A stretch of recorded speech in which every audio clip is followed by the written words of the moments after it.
Você já viu uma girafa nascer? A mãe mal se agacha, o filhote cai de 2 metros de altura, bate no chão e 10 minutos depois já está andando. Sem gritos, sem médicos, sem drama. Agora olhe para o ser humano. O que chamamos de milagre da vida é, biologicamente falando, um filme de terror. Sangue, gritos agonizantes, horas de tortura física e um risco real de morte para a mãe e para o bebê. Se fôssemos um produto, teríamos sofrido um recall há milhares de anos. A verdade dura é que a evolução não é perfeita. Ela é uma gambiarra. E o parto humano é o maior erro de engenharia da história da natureza. Nós somos a única espécie que transformou o nascimento em um evento médico de alto risco. Por quê? Porque a natureza teve que escolher entre você ser inteligente ou você nascer fácil. E ela escolheu o caminho da dor. Prepare-se para descobrir que seu nascimento não foi um conto de fadas, foi uma sobrevivência a um projeto arquitetônico falido. Aqui estão 7 provas de que o parto humano é um erro biológico. Número 1. O dilema obstétrico. Começamos com a raiz do problema. A engenharia do seu corpo tem um conflito de interesses grave. Há alguns milhões de anos, decidimos ficar de pé. O bipedalismo foi ótimo para pegar frutas e usar ferramentas, mas exigiu que nossa bacia ficasse estreita para sustentar o peso das vísceras e permitir a corrida. Ao mesmo tempo, nosso cérebro decidiu triplicar de tamanho. O resultado? Temos um animal de cabeça gigante tentando passar por um buraco que ficou cada vez menor. Em qualquer outra engenharia, isso seria considerado erro de projeto. É como tentar passar uma melancia por um cano de PVC. A evolução teve que fazer um compromisso brutal. Ou a gente voltava e queria andar de 4, ou o parto se tornava um evento traumático. A natureza escolheu a dor. A sua pelvis é um funil apertado que mal comporta o passageiro. E é por isso que humanos precisam de ajuda para nascer, enquanto outros animais fazem isso sozinhos no mato. Número 2. A prematuridade obrigatória. Você já notou como um bebê humano é inútil? Um potro corre no primeiro dia. Um gatinho caça em poucas semanas. Um bebê humano não consegue nem segurar a própria cabeça. Se deixado sozinho na grama, ele é apenas comida de predador. Isso acontece porque, tecnicamente, todos nós nascemos prematuros. Se o feto humano ficasse no útero o tempo necessário para amadurecer fisicamente, como acontece com os macacos, a gestação deveria durar cerca de 18 a 21 meses.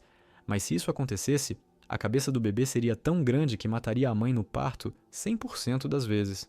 A solução da natureza? Expulsar o feto antes que ele fique grande demais para sair.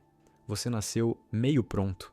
O ser humano tem o que chamamos de 4º trimestre, fora da barriga. Você é um feto que respira ar, totalmente dependente, porque seu design craniano é incompatível com o quadril da sua mãe. Número 3. O labirinto da morte. Em primatas não humanos, o canal de parto é um tubo reto. O bebê macaco entra e sai como num escorregador. No ser humano, o canal de parto é um labirinto tortuoso. A entrada da pelvis é larga de lado a lado, mas a saída é larga da frente para trás. Isso obriga o bebê a fazer uma ginástica acrobática perigosa. Ele precisa entrar de lado, girar a cabeça 90 graus no meio do caminho, dobrar o pescoço e depois girar os ombros para sair. Esse processo de saca-rolhas é extremamente arriscado. Se o bebê trava em qualquer uma dessas curvas, o resultado histórico era a morte de ambos. Nenhum outro animal obriga seu filhote a resolver um quebra-cabeça geométrico apenas para ver a luz do dia. Número 4. O design antissocial. Lembra que eu disse que macacos nascem fácil? Além de o canal ser reto, o bebê macaco sai virado para frente, ou seja, para o rosto da mãe. Se houver algum problema, a própria mãe macaca pode puxar o filhote, limpar as vias aéreas e colocá-lo no peito. Ela é autossuficiente. A mulher humana? Não. Devido àquele giro maluco dentro da bacia, o bebê humano quase sempre nasce virado de costas para a mãe.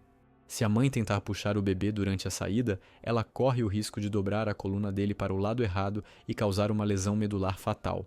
Isso criou uma dependência evolutiva única. Nós precisamos de parteiras. O parto humano evoluiu para ser um evento social, não porque somos carinhosos, mas porque sem alguém para aparar o bebê, a chance de ele cair no chão, sufocar ou ter o pescoço quebrado é altíssima. A evolução nos tirou a autonomia de nascer sozinhos. Número 5. A cabeça desmontável. O crânio de um adulto é uma caixa sólida de osso para proteger o cérebro. Mas o crânio de um recém-nascido é um quebra-cabeça solto. As placas ósseas não estão fundidas, elas são separadas por espaços moles chamados fontanelas, a famosa moleira. Isso não é apenas crescimento, isso é um mecanismo de deformação necessário. Durante o parto, a cabeça do bebê é literalmente esmagada. As placas ósseas deslizam umas sobre as outras, encavalando-se para diminuir o diâmetro da cabeça e permitir a passagem pelo funil estreito da mãe. É por isso que muitos bebês nascem com a cabeça em formato de cone. É uma deformação traumática programada. O cérebro humano é tão desproporcional que precisa viajar dentro de uma caixa flexível que se automutila para passar pela porta de saída. Número 6. A cicatriz inevitável. Vamos falar da mãe. Em muitas espécies, o tecido do períneo, a área entre o canal de parto e o ânus, é elástico o suficiente. Em humanos, muitas vezes não é. A cabeça do bebê é tão grande comparada à abertura que o corpo da mãe literalmente rasga. Isso é tão comum que a medicina inventou a episiotomia, um corte cirúrgico para evitar que a pele rasgue descontroladamente até o esfíncter anal. Pense nisso.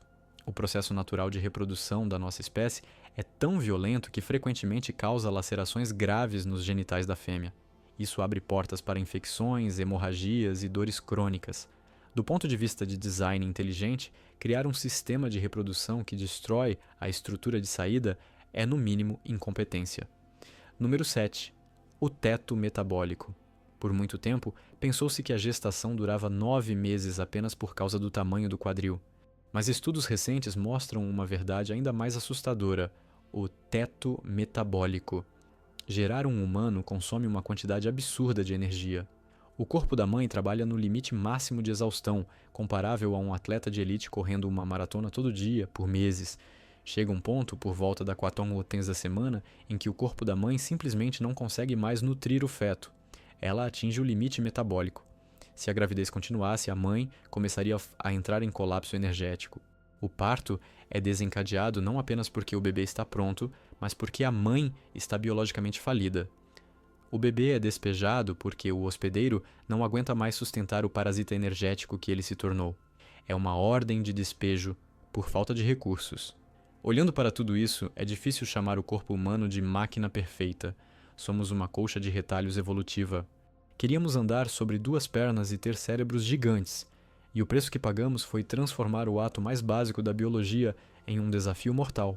Você não nasceu porque a natureza é gentil. Você nasceu porque seus ancestrais sobreviveram a um processo traumático, doloroso e mal projetado. O fato de estarmos aqui, 8 bilhões de nós, não prova que o sistema é bom. Prova apenas que somos teimosos o suficiente para sobreviver aos erros da nossa própria anatomia. Se você gostou de saber que seu nascimento foi uma falha de engenharia, inscreva-se no canal O Lado Oculto. Aqui a ciência não tem anestesia. Até a próxima, sobrevivente.